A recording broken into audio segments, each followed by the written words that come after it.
আমার জীবনের বাস্তব এক ঘটনা।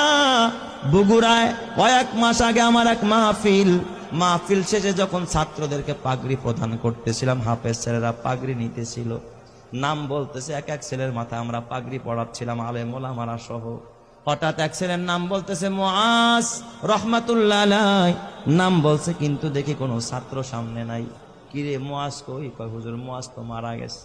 তাইলে নাম কেন পড়লেন? পাগড়ি কারে দিমু?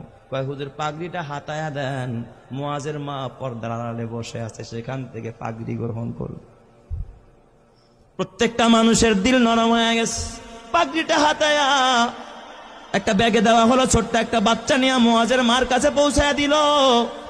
বয়ান শেষে আমি যখন খানা খাচ্ছিলাম, মোহতামিম সাহেবকে জিজ্ঞাসা করলাম, মোহতামিম সাহেব, জীবনে এই অভিজ্ঞতা আমার এই ফার্স্ট যে মৃত ছেলেকেও পাগড়ি দেওয়া হয়। এই কথা বলতেই মোহতামিম সাহেব দেখে কাঁদতেছে, বড় হাফেজ সাহেব পাশে বসা, সেও কাঁদতেছে। আমি কই কাঁদেন কেন?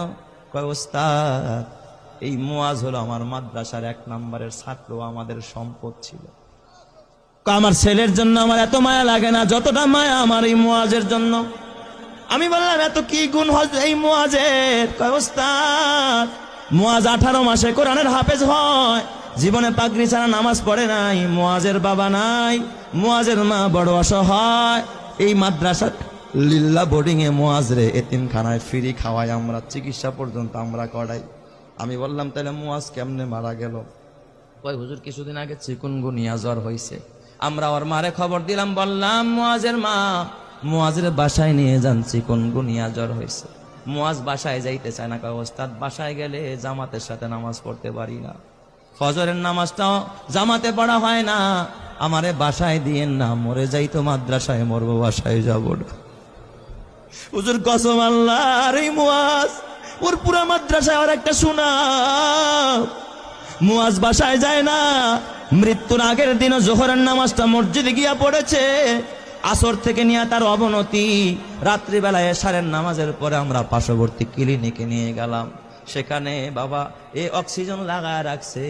প্রায় গভীর রাত্রে মুআজ ওই রাতে ইন্তেকাল করেছে। হুজুর মুআজ ইন্তেকাল করেছে, আমরা স্তব্ধ হয়ে গেছি। মুআজের দাফনটা আমাদের মাদ্রাসার গেটের পাশে মাদ্রাসার কবরস্থানে আমরা করেছি। হুজুর আমি বললাম তাহলে ঠিক আছে, মুআজ ইন্তেকাল করলো, তাহলে পাগড়ি কেন মুআজের মাকে দিতে হবে? কয় ওস্তাদ আপনি তো জানেন না।